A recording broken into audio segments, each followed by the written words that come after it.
ഇനി മറ്റൊരു പ്രധാനപ്പെട്ട റിപ്പോർട്ടിലേക്കാണ്. ബീഹാറിലെ വോട്ടർ പട്ടിക പരിഷ്കരണത്തിൽ തുടർച്ചയായ 4ാം ദിവസവും പാർലമെന്റ് പ്രക്ഷുബ്ധമായി. വിഷയം ഉന്നയിച്ച് സോണിയാഗാന്ധിയുടെ നേതൃത്വത്തിൽ ഇന്ത്യ സഖ്യം പാർലമെന്റ് കവാടത്തിൽ പ്രതിഷേധിച്ചു. പ്രതിപക്ഷ ബഹളത്തെ തുടർന്ന് ലോക്സഭയും രാജ്യസഭയും ഇന്നത്തേക്ക് പിരിഞ്ഞു. ഉപരാഷ്ട്രപതി ജഗ്ദീപ് ധൻഖറുടെ രാജി ചർച്ച ചെയ്യണമെന്ന പ്രതിപക്ഷ ആവശ്യം രാജ്യസഭാ ഉപാധ്യക്ഷൻ തള്ളി.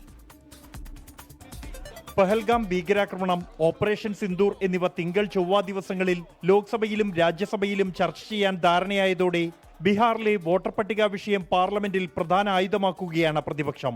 വിഷയമുന്നയിച്ച് തുടർച്ചയായ 2ാം ദിവസവും പാർലമെന്റ് കവാടത്തിൽ ഇന്ത്യ സഖ്യ അംഗങ്ങൾ പ്ലക്കാർഡുകളും മുദ്രാവാക്യങ്ങളുമായി പ്രതിഷേധിച്ചു. സോണിയാഗാന്ധി ഇന്നത്തെ പ്രതിഷേധത്തിന് നേതൃത്വം നൽകി.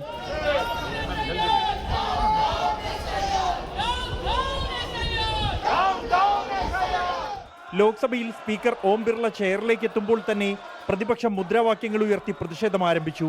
രാജ്യത്തെ ജനങ്ങൾ ഇത് കാണുന്നുണ്ടെന്നും ഇതാണോ കോൺഗ്രസിന്റെ രീതിയെന്നും KC വേണുഗോപാൽ MP പേരെടുത്ത് വിളിച്ച് സ്പീക്കർ. माननीय वेणुगोपाल जी, आप इनको ये सिखाते हो क्या?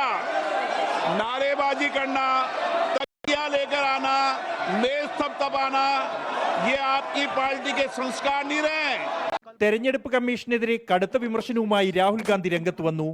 Election Commission is not functioning as the Election Commission of India. Today they made some statement. This is complete nonsense, right? The fact of the matter is that Election Commission is not doing its job. Now we have concrete 100% proof of Election Commission allowing cheating in a seat in Karnataka. ഉപരാഷ്ട്രപതി ജഗ്ദീപ് ധൻഖറിന്റെ രാജി സംബന്ധിച്ച് ചർച്ച വേണമെന്ന പ്രതിപക്ഷാംഗങ്ങളുടെ notice രാജ്യസഭയിൽ ഉപാധ്യക്ഷൻ ഹരിവംശ് നാരായൺ സിംഗ് തള്ളി. വിരമിക്കുന്ന അംഗങ്ങൾക്ക് ആശംസകൾ അർപ്പിച്ചതിന് പിന്നാലെ രാജ്യസഭയും പ്രക്ഷുബ്ധമായി. 24 ഡൽഹി.